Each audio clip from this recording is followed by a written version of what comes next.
Sa magandang araw po muli sa ating lahat mga kababayan at muli po tayong pumapainan lang sa Kusugan Bisacol TV mula Luzon, Visayas, Mindanao. At sa Kabikulan naman, Diyos maray na aldaw sa inyo kabos o Diyos maray na aldaw sa inyo ngamin mga ipagngod. At sa aking mga taga-subaybay, taga-pakinig, mga followers, muli magandang araw sa inyo. Kaya po tayo pumapaila lang sa araw na ito ay dahil po sa mga samut-saring kaganapan na aking gustong matalakay ngayong araw na ito, lalo na yung patungkol sa dalawang bahagi o dalawang katagang aking tatalakayin ngayon. Yun ang tinatawag na pagpupuna at pakikialam na maraming mga samut-saring komento sa ganun uring bagay. Lalo na kung ang nagpupuna mga kababayan ay itong mga nanunungkulan mismo. Alam po ninyo, pagdating sa mga naririnig ko ay lagi kong naririnig yung word na bakit di na lang kayo tumulong, hindi nagpaparapuna kayo. Mga kababayan, ganito yan. Ang tinutukoy ay pang serbisyong pang mamamayan ng ating gobyerno. Yan ang tinutukoy ng ilang mga nagbibigay ng mga komento tungkol dyan. Alam po ninyo, simula sa barangay captain, kahit gustong tumulong ng isang kagawad sa kanyang mga mamamayan patungkol sa kanyang nais ilaan na programa, ay hindi po ito nangyayari. Dahil una, pag nagkaroon siyang panukalang batas na nailatag sa konseho ng barangay, sa 7 kagawad, 3 ang sumang-ayon, 4 yung hindi na maipagpapatuloy ang gusto niyang serbisyo na lalo na yung kanyang mga naipangako. Ngayon, at kapag naman ito ay pumasa, baka hindi na naman naipatupad o ayaw ipatupad ng pamunuan o punong barangay. Kaya po nagkakaroon ng kung minsan ng pagpupuna yung isang kagawad na nagpanukala ng para sa serbisyo para sa kanyang constituent. Kaya kung minsan, ang napupuna tuloy na naman, yung gustong maglingkod, na bakit puna ng puna.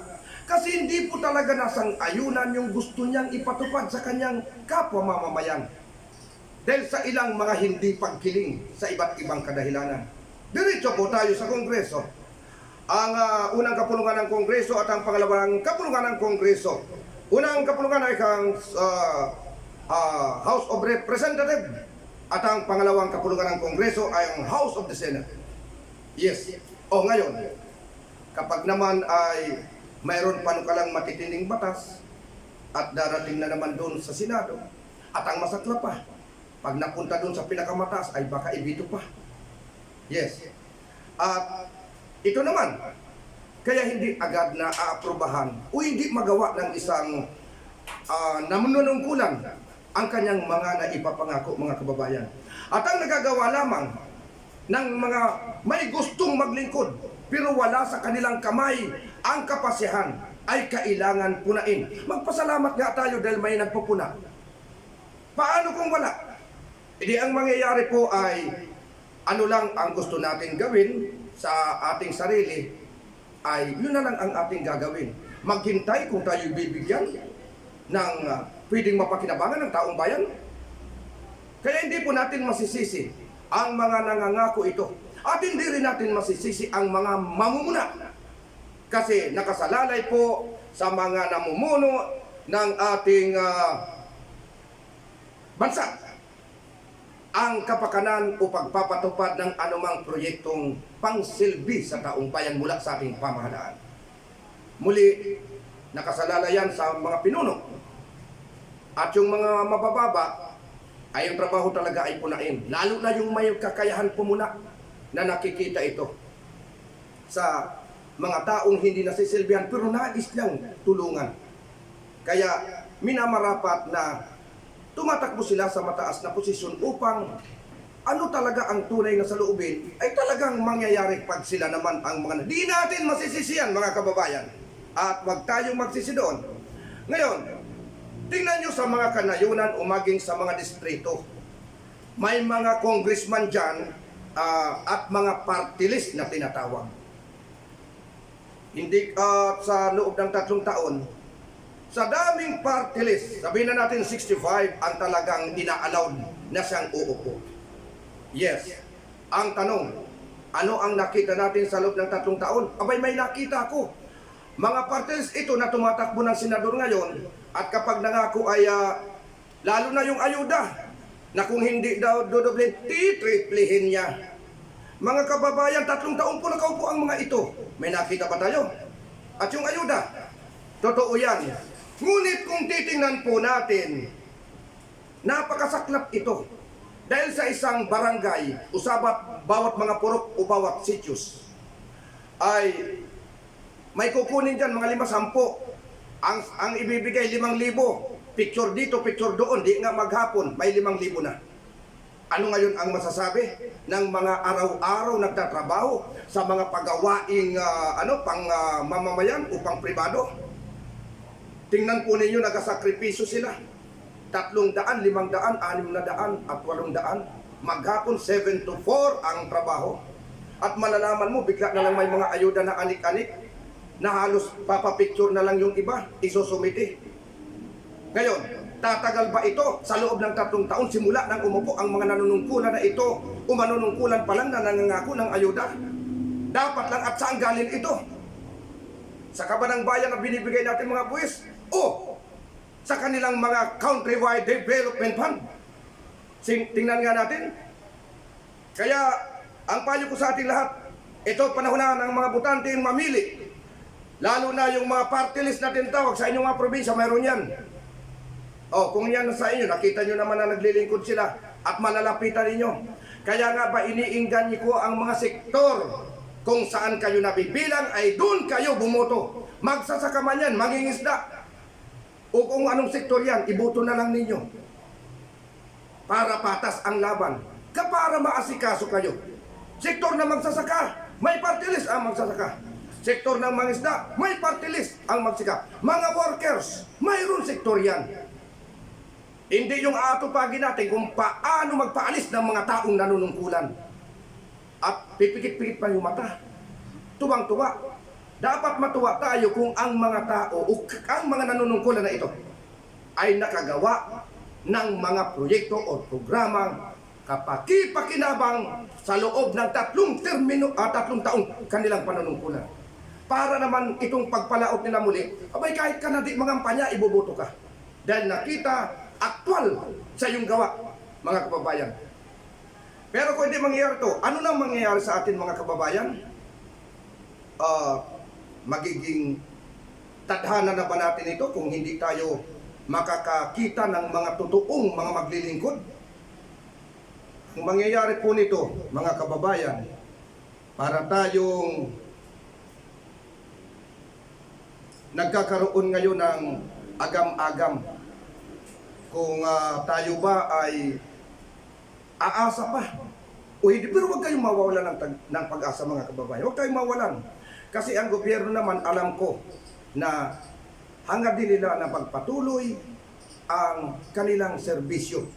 Nagkataon, hindi naman gaganda ang pelikula kung walang kontrabida. At hindi rin matutuloy ang mga pelikula kung hindi makahanap ng kontrabida. Sana yung bida ay para sa kapakanan ng mga manunood na kapakinabangan, may aral na matututuhan. Di ba? May matutunan sila. Ganon din sa paglilingkod. Kahit may mga puna, kunin ang puna kung mali ang narinig at mali talaga sa kanilang pananaw, abay itama. Huwag nang magrabuday ni magsenter. Ayusin at itama. Upang sa susunod na labanan ay hindi tayo mabastos ng mga mamamayan kung tayo ay naghahingi muli ng kanilang tulong, awa na tayo ay mailuklok. Dahil kung hindi mga kababayan tayo makakatagpo, abay, ito na ba ang ating tadhana? Magiging kay lupit naman kapag nagkataon. Kaya maghanap po tayo sa mga taong tumatakbo na makapaglingkod sila. O tantiyan natin na makakapaglingkod sila ngayon darating na halalan para hindi naman tayo makapag-isip na ito na ba? Ito ba ang ating tadhana?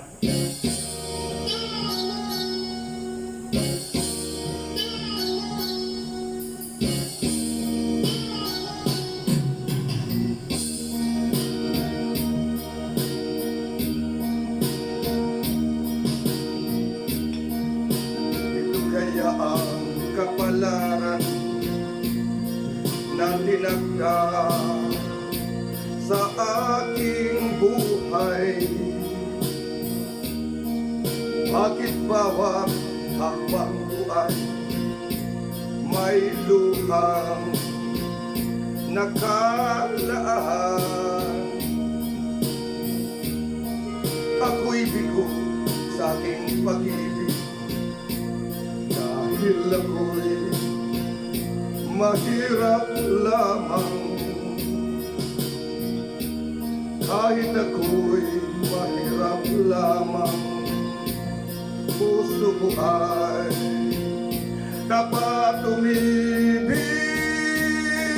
Bakit kaya ukay lupit ng tadhana sa aking buhay?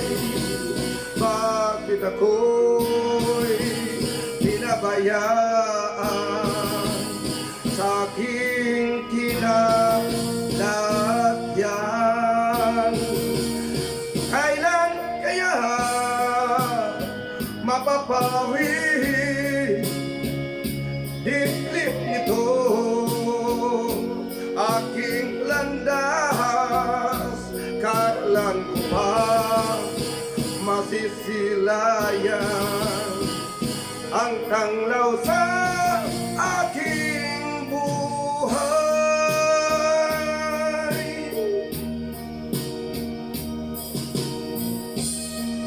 Ito kaya ang kabalan na pinagda sa aking buhay.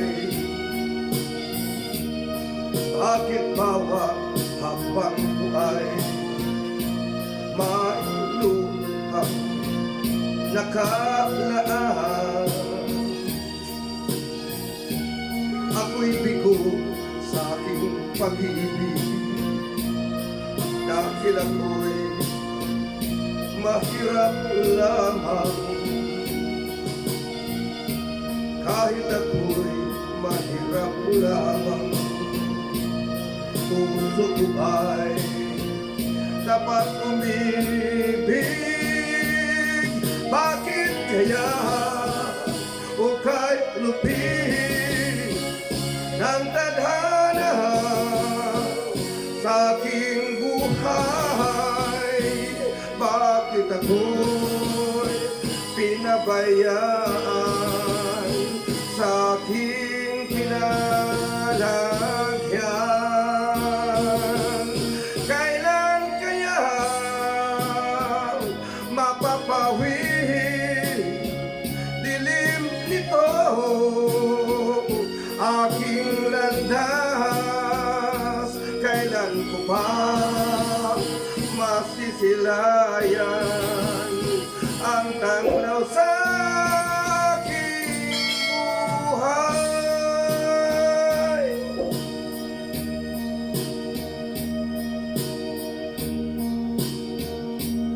Oh yes, once again, thank you so much. Godi again, Tolobas, Ellen.